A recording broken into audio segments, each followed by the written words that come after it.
as you know, 3 sessions scheduled for this time block, so you're able to attend 2 if we keep to a rigorous time schedule. So we'll move right into the program. And I'm going to introduce Clint Skutchan, the CEO. How did I do? Is that okay? Okay, great.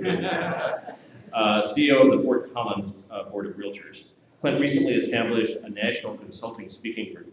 He's a self-defined workaholic and a lover of all things related to bikes and beer, and I can personally attest to the accuracy of the last title. So he likes to help others. It's his passion in association management, and like many others, he just sort of found his way into this career by happenstance.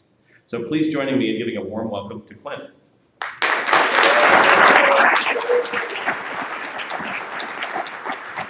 Thanks, Steve. I appreciate that. Yeah, Skutchan, right, is how it's pronounced. Apparently, it's the Americanized version of a Czech name. I said, why don't you just keep going Smith? But my ancestors felt it was important to maintain that. Thank you all for coming out. I truly do appreciate it. I want to share a little bit of my story with you here today. And for me, that's being a cancer survivor. I also am an association executive and have done association work with others. And so I've taken all of that and put it together here today. I'm going to share some of those leadership traits that I've picked up over my time, and hopefully that will be of value to you here today. So everyone has a story, right? Maybe? Do they? Yeah. Oh boy. Technology, you gotta love it. All right. It does always work sometimes. All right, here we go. Everybody has a story to tell. This is mine. So I was this age. Attractive, right? Living in this place, Grand Junction, Colorado. I was going to school here, you know, trying to be learned, get some education. And I was working in retail at the time as well. And I started having these back pains. And I was, you know, it's weird. You're 19, you're slinging things around the back of a store. You just assume I've hurt my back, right? And I would soak in the tub, and I'd do all these things, and it just wouldn't go away. So it finally broke down. You know, it takes a lot for a 19-year-old male in particular to go and visit the doctor. So finally I took it upon myself to set up a doctor's appointment to go and get it fixed. So I could, you know, do whatever and get back to what I was doing as a 19-year-old. But as I went in, and mind you, I went in by myself. I went to this appointment. I was just expecting this routine thing. The next thing I know, they're telling me that they're going to do some screenings. And by the time I leave the doctor's office that day, they explained to me that I had cancer. As a 19-year-old, that's a fairly startling idea. You know, you're bulletproof at that age.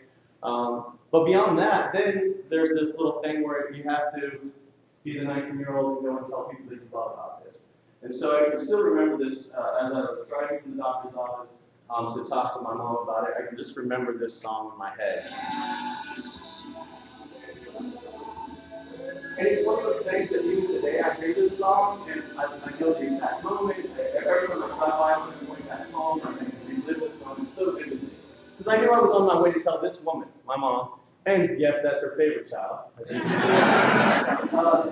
On my way to tell this woman, I'm her only child, that I've got cancer. That was a really humbling experience for me. It was a thing in which I don't wish anyone to go through necessarily, but as we're going to talk about, you'll hear a lot of this. This was the best, and I express that, and the worst thing that ever happened to me in my life.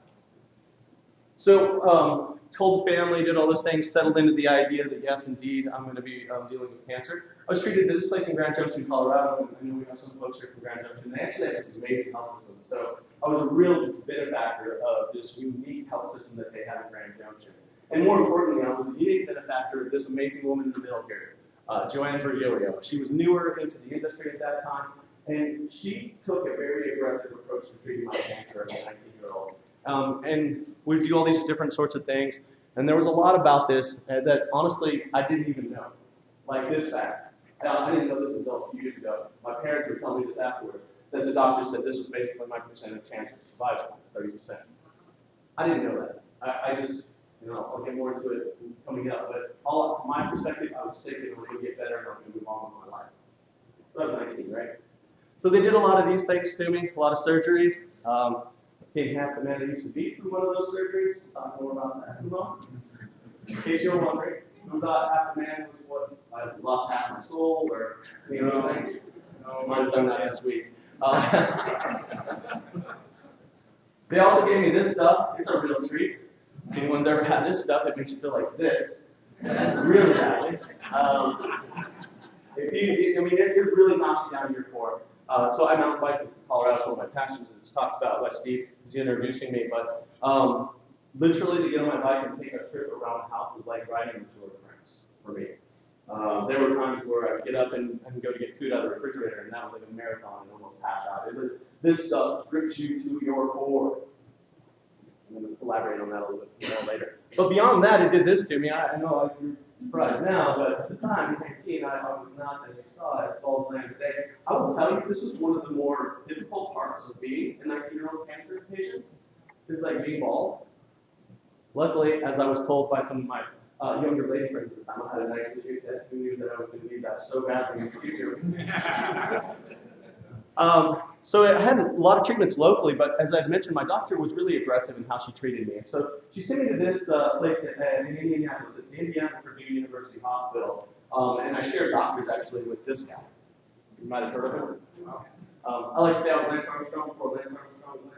I didn't want to wait 7 Tour de France and then become the most violent person in sports.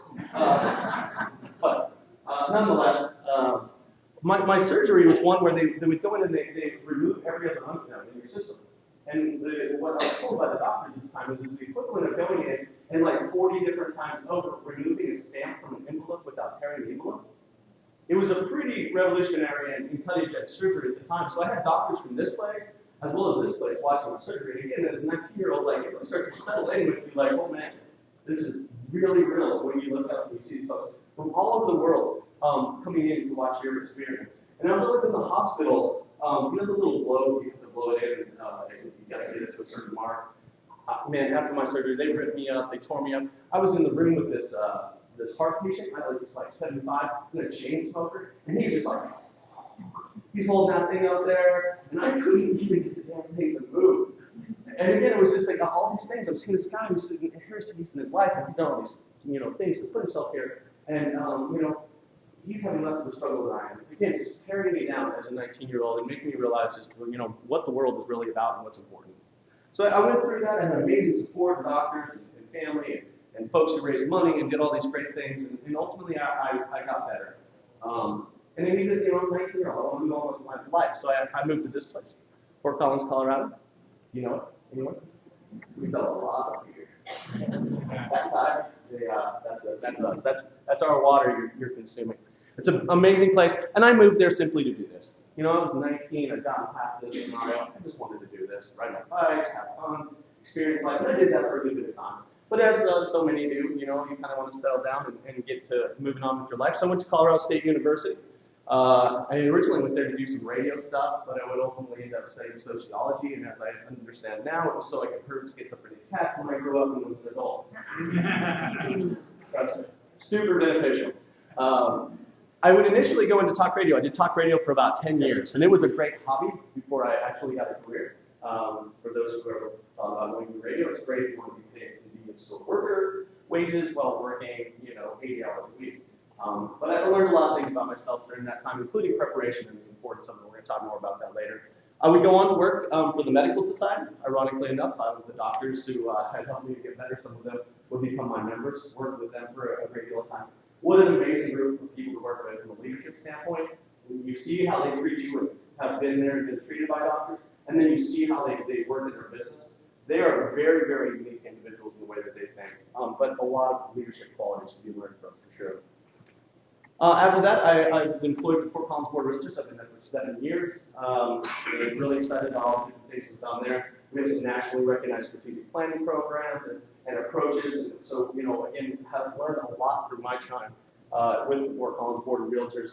We had interpersonal strife when I first came on board. Literally, divided boards that they would go off into their coalitions and they would pre-plan before they would come to the meeting. Personal politics, all sorts of fun things that we had to overcome the first few years of my office, but I'm proud to say that we're there and we have to culture that I think lies in the country.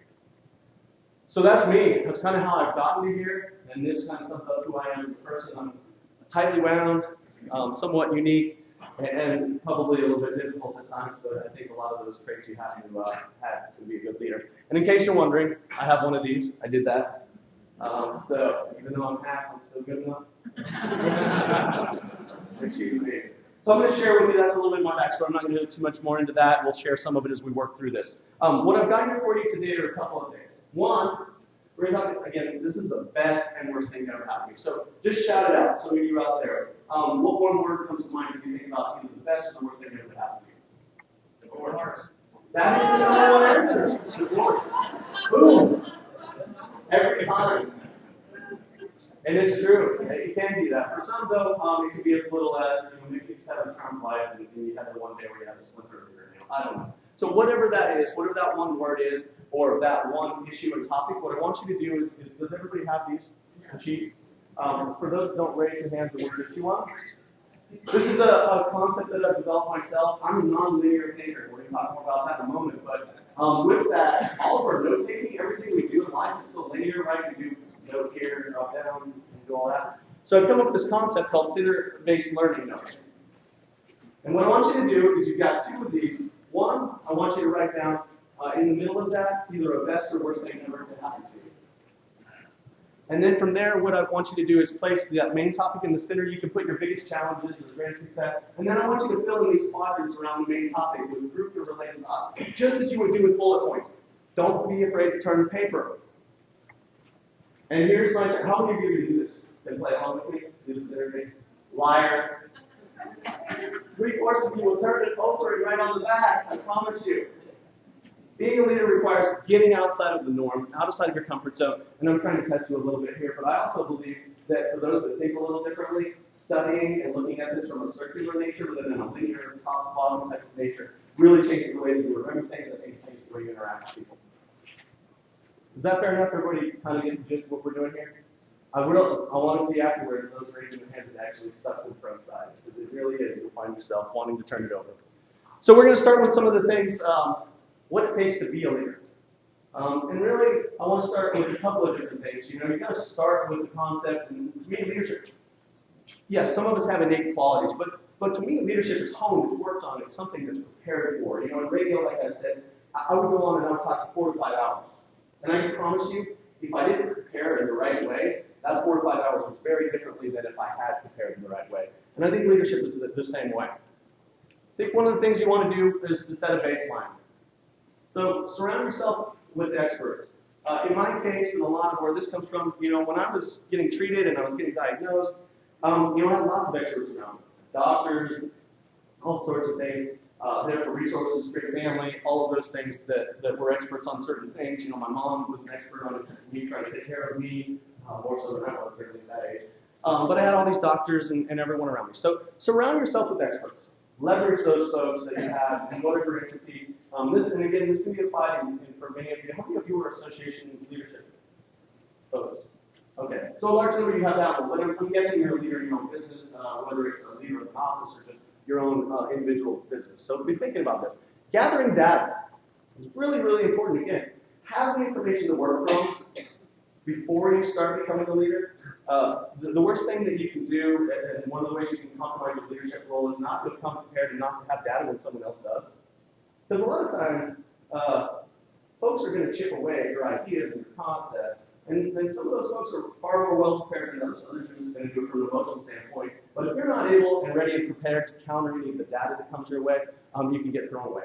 So for me as an 19-year-old, how important was getting all the data on where I was at? When they're telling you got to do chemotherapy, we're going to do experimental surgery on you, we're going to be aggressive about this. How important do you think it was to have that data before we just started taking action? Super, right? So we diagnosed options for the action then from that. And like I said, because I was so young and there were so many options and different routes they could have taken, this part was really broad. I mean, we could have done a simple chemo and those types of things, but like I said, we started to determine that it needed to be diagnosed and treated in a different way. So diagnose your options before you do take those actions, and think about it in a broader base spectrum.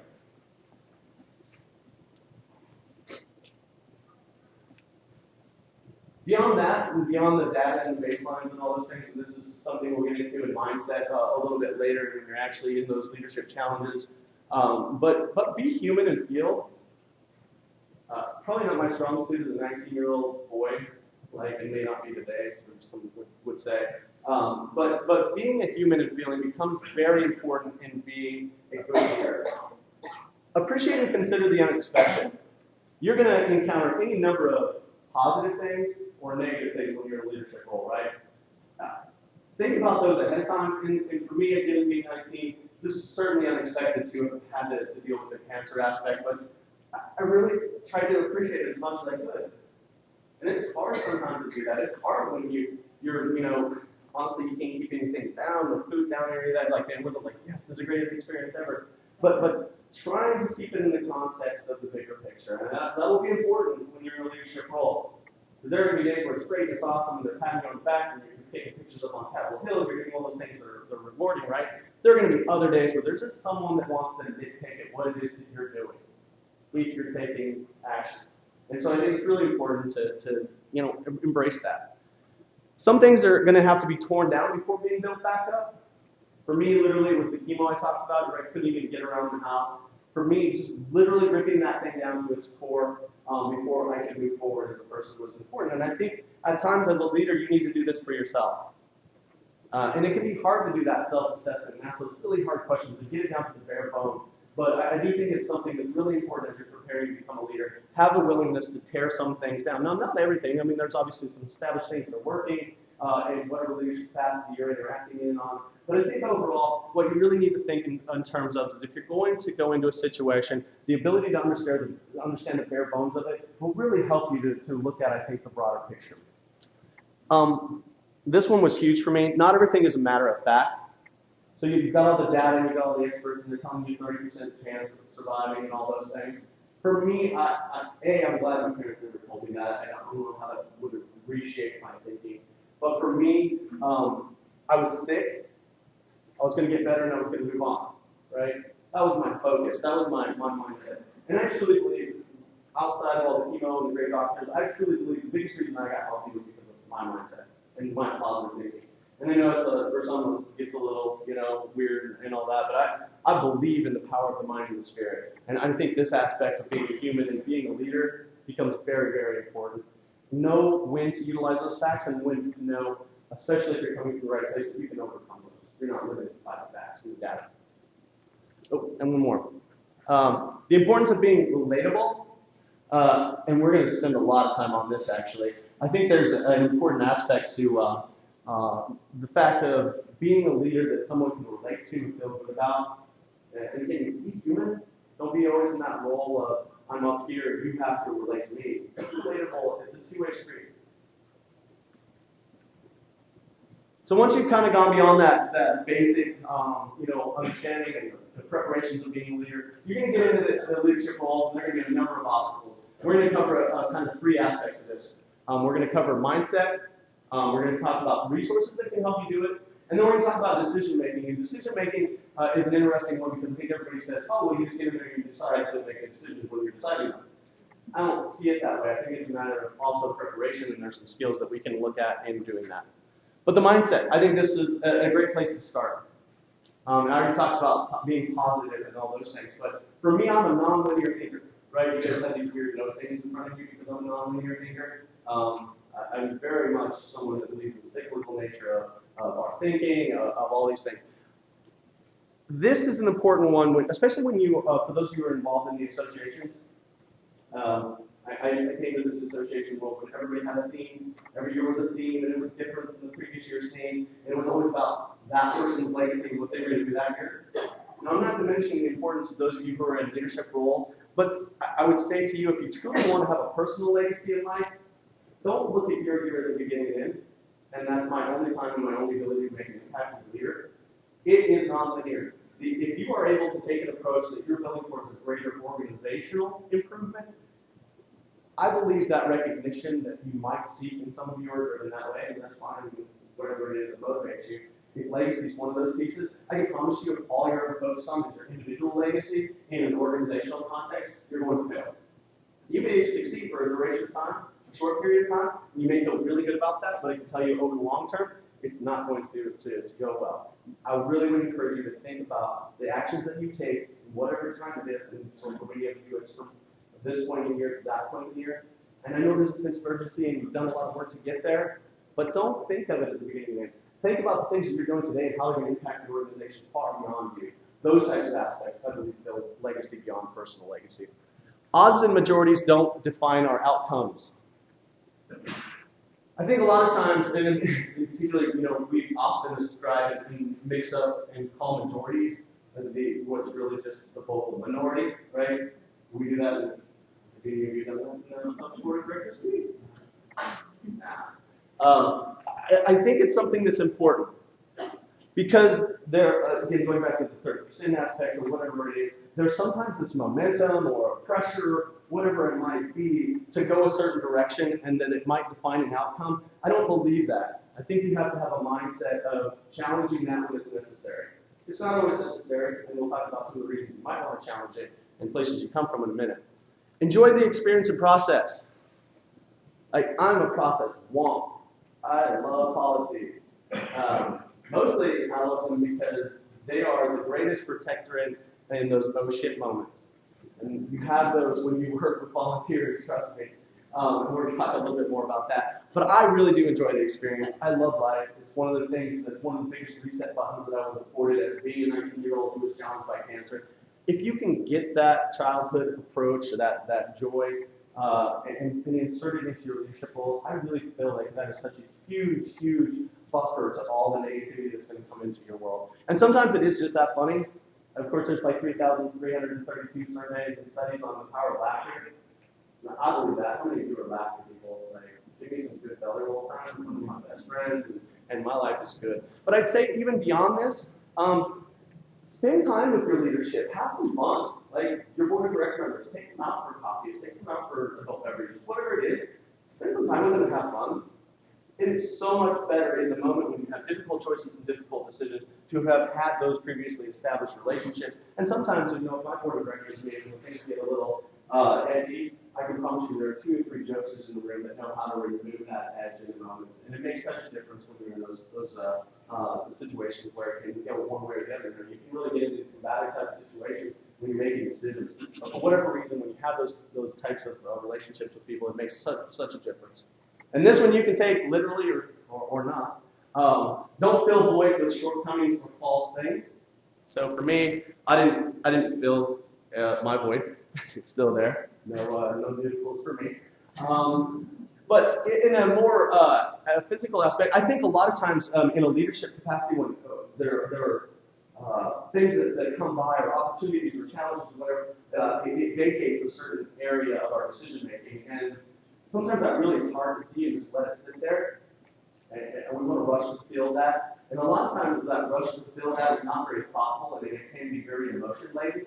And so for me, when you are taking a leadership mindset, it's really important to understand that you can't always take care of all there are going to be some things that just aren't being addressed. And it's going to create a void. And it may cause nervousness with you, and it may create some anxiety, but I can promise you it's a good thing.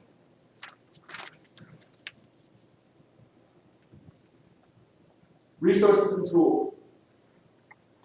Have an elevator speech. Can any of you guess what my elevator speech was about my cancer? I've already repeated it twice.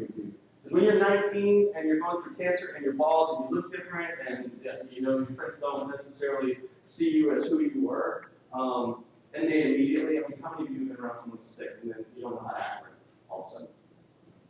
How does comforting this out? You're already in this bad situation and your closest friends are uncomfortable being with you. And so with my friend, my mantra became, look guys, I'm sick. I'm going to get better and I'm going to move on. Right? How many of you have elevator speeches for your business? How many of you have them for your leadership role? Who's yelling out? Who's anyone who's your elevator speech for being a leader? In your association particularly. I empower people in another way too, and some people right to hold and direction, just let them make their course. So as you're recruiting volunteers, it's nice to be able to have a little bit of that elevator speech so they get to know who you might be as a leader. I think we forget about that in that standpoint of being a leader and how you roll outside of selling something or buying something, but rather leading people. And I think it's important to find that elevator speech because it is something that you're constantly encountered with as a leader. How do you recruit people? How do you respond to different situations? What are those things? What is it that you can tell me in your elevator speech that gives me confidence about all where you need to go through this difficulty? Again, this goes back to kind of the doctors and the aspects of that, but leverage the experts in the data. And this goes back to that preparation we talked about. Remember, if you don't prepare for that data, you don't have that at your fingertips, it makes it a lot harder at this point when you're being challenged or when you're having opportunities come your way and you don't have that data to support yourself. Then we start talking about, I think, maybe we should. Does that inspire confidence? People make decisions that are confidential. Not generally, right? Because I want to know when I'm making this decision. And I want to know because A, B, C, and D. You don't have to be the expert on everything, but you want to have those maybe in the room that are. How many of you are working diligently to make sure you have the right types of expertise on the board of directors? If you're not, you should be. When you're looking to recruit, do spreadsheets on what type of characteristics and traits that you have on your board currently, that maybe you don't have on your board currently. I think it's very important. Helps you in your leadership abilities to have those people around you. Have clearly established goals. How many of you are compliant with any of your standards? How many of you feel like your strategic plan now has given you clearly established goals? How much easier is it going to be in the upcoming year with those clearly established goals? When someone said, I think we should do that program that we tried 25 years ago and it didn't work, but I'm new here and so I've got all the answers and we should do this? It's much, much easier to say no because, especially in the volunteer world, and many of you in your leadership capacity working with volunteers as well, you have to have those clearly established goals, those reasons to say no, or those reasons to support and move forward. Very, very important. We'll talk more about that later. Repeatable process. So I do some strategic planning around the country and do these different things. And for me, I talk a lot about culture, the culture of your organization. And a large part of the culture of an organization to me is this repeatable process, this aspect. Because, again, if you do things haphazardly one year, one way, haphazardly the next year, it makes it a lot easier for people to challenge you. When you're in 1 year saying one thing, let's do this decision because our process is this year, and you come around to a similar conversation the next year, and you start talking about, we're going to do it this way this year because our process is this way this year, does that cause confusion? Does it undermine you as a leader? The confidence that they have in you. And I believe it absolutely does. And the strong and direct policies, remember I told you I'm a policy monk? I truly believe that if you don't have that oh shit button, the bylaws in place, adhering to your policies and procedures, when you have a leadership challenge that is paramount, if you don't have these backing you up, you can get yourself into a lot of trouble, including legal trouble. I don't know about you, I'm sure I've got some lawyer friends that are crazy, but I don't like spending time on the phone with them talking about stuff going on in my association. It's never been part. So the more that you can avoid that by having direct and strong policies, the better off you're going to be as a leader. Overcoming the obstacles of becoming a leader. Another aspect of this quality decision making. And I think it seems simple, right? We want to make quality decisions so people trust in us and we're going in the right direction. But I think there are some things you can do to help this. One, develop an ability to self-coach yourself. So I'm an only child. I'm a great-grandchild. That. Just means my family's dying out slowly. I already explained probably for the better. But for me, I've always had this. I just, I had to be my own biggest critic and motivator. But the thing that's important here, develop those abilities to self-coach in both good and bad situations. Because I was always great about criticizing myself and being harder on me than any other coach could ever be. So for that reason, I'm probably the worst and hardest to coach player ever. Just because I was always way down the road where the coach was at me. So what I had to learn to do was to be self-coaching in a good way. To be able to ask those questions and answer those questions in my head, but beyond that, to be a little bit of a cheerleader for yourself. When you're going through tough things as a leader, you have to have that ability because there are going to be people that are going to say all the right things, right? But sometimes they're saying those things, it doesn't have that same sense, it doesn't create a belief inside of you. I'm not saying always, but if you're relying on others to provide that for you all the time, you can miss out on that, and you have to have that when you're in those difficult situations as a leader.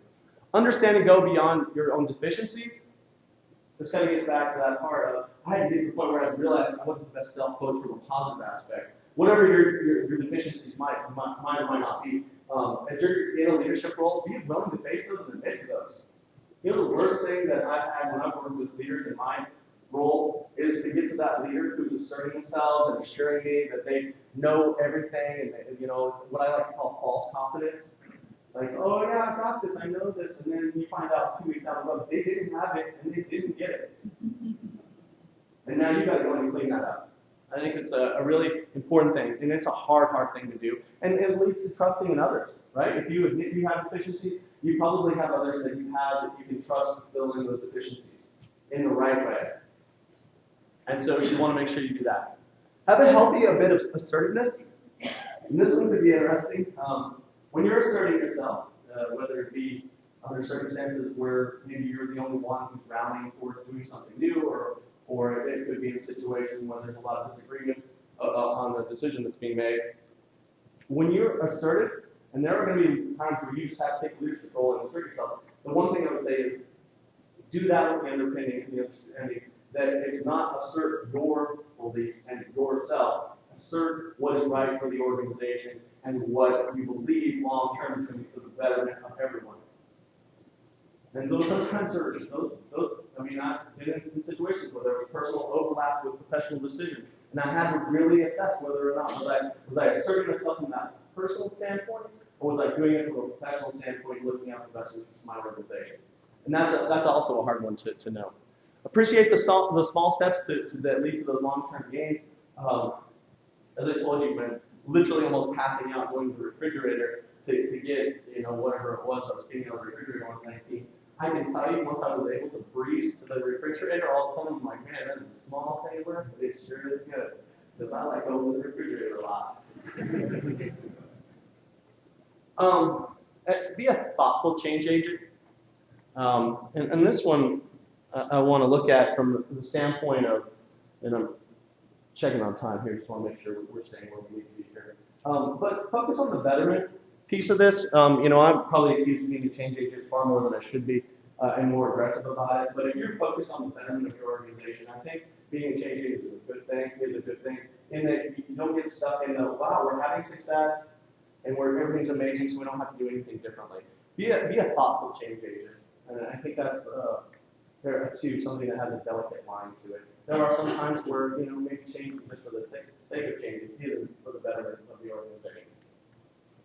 So you've done all that. Now you want to flourish as a true leader.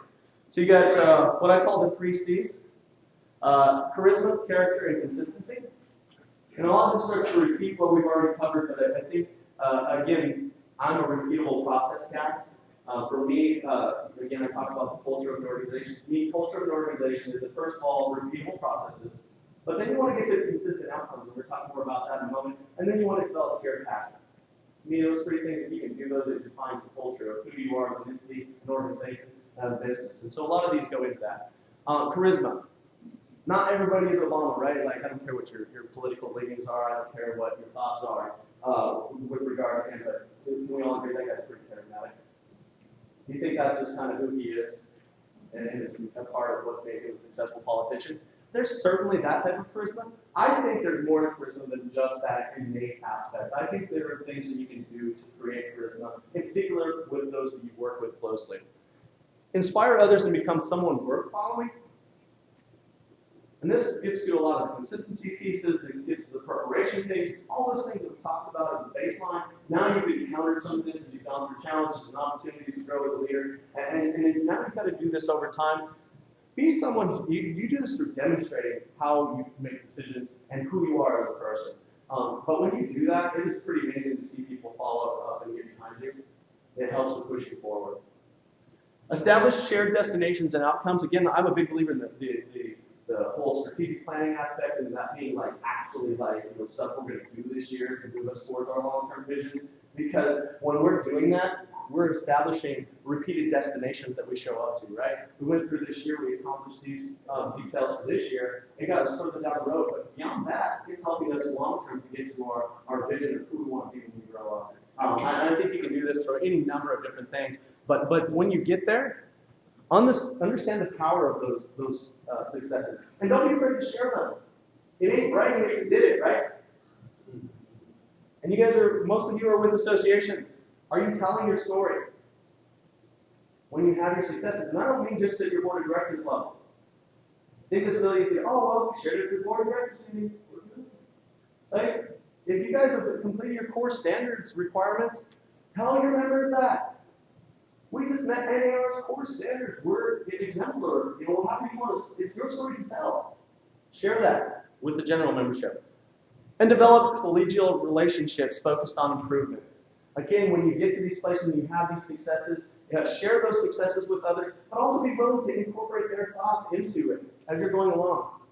How much more receptive are people to policies or decision making, even if they have one single word that they put into that policy when they leave? Do they feel that shared sense of like, we built this together, I'm a part of this? And how do they start to look at you as a leader when you incorporate them and get them included? I feel like that's a huge thing, and it starts to create a charisma. All these things you can do, I think, with purpose and intent, and you can become and be likable, right? There are going to be times where you're not going to be liked, so try and be likable as much as you can. Like half these people from Colorado don't even like me. We love you. Be strong, but be humble. Learn from your failures as well as your successes. Again, this is my biggest message here. My cancer was one of my biggest challenges, and maybe I guess to some degree a failure of my body, but it became the biggest success that I've had. And when you're doing this, and when you're being strong, and as I talked about being assertive at times, focus on what's right, not easy. There will be a lot of these opportunities and these things that happen where it's just not going to be that easy to get through. But if you focus on what's right, you can usually do that. Withstand the criticisms and challenges. My board is progressive. We are engaged in our community. We are doing advocacy. We're speaking up about housing affordability in our community. Guess what? The people in the paper that I write columns for, they don't always love that. There's a whole lot of criticism. You won't get criticized for something in the paper that has that, one of those comment sections where people don't have the faces to it. Oh, you learn about criticism in a hurry. Most of it is just totally delusional, but nonetheless, you're going to have to do that. If you're doing good things and you're making tough decisions, you are going to be criticized. Learn to take that on. And then, again, I'm going to repeat this, and I think this is the biggest thing in a non-linear way. Put organizational legacy ahead of your own. Ultimately, your own legacy will be defined by the organization's success. I can't repeat this enough. And I know. I work with doctors, radio personalities, real estate folks, and people ask me all the time, who has the biggest ego? I'm like, all of them.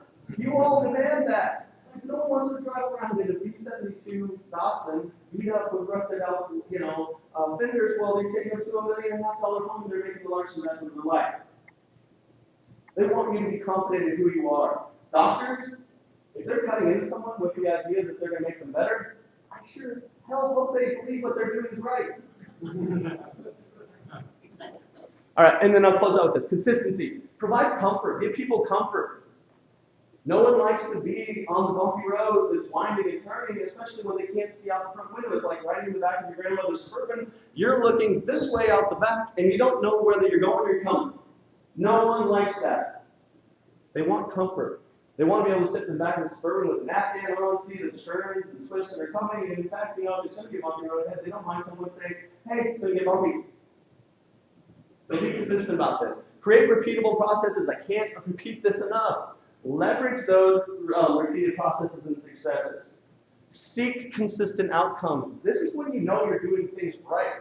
We track a lot in our board, and we literally now are predicting some of the outcomes, the number of interactions we're going to have each year with our membership. When you start to have level of consistency in your budgeting, oh my goodness, when your budgeting is consistent, how much more comfortable do your board of directors meetings get, right?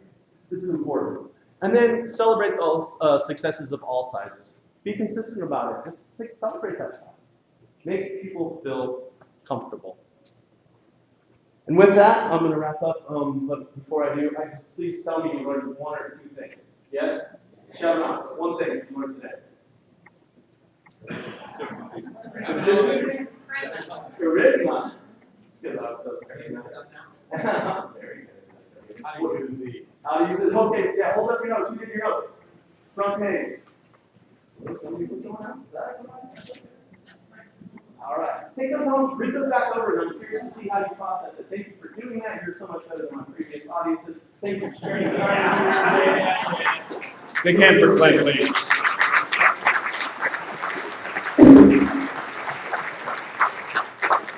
Great job. Thank you all for being here. It's time to move to the second session. As you leave, if you would please remember to put your green evaluation sheets on the table outside, that would be much appreciated.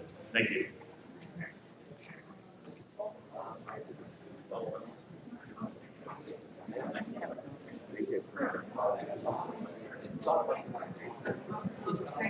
Thank you for coming. I truly appreciate it. My pleasure.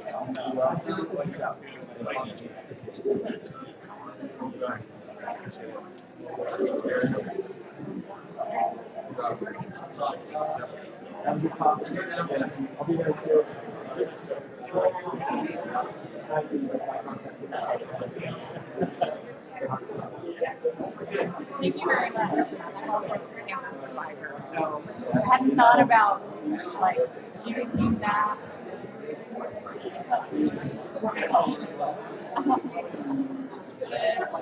Yeah, yeah.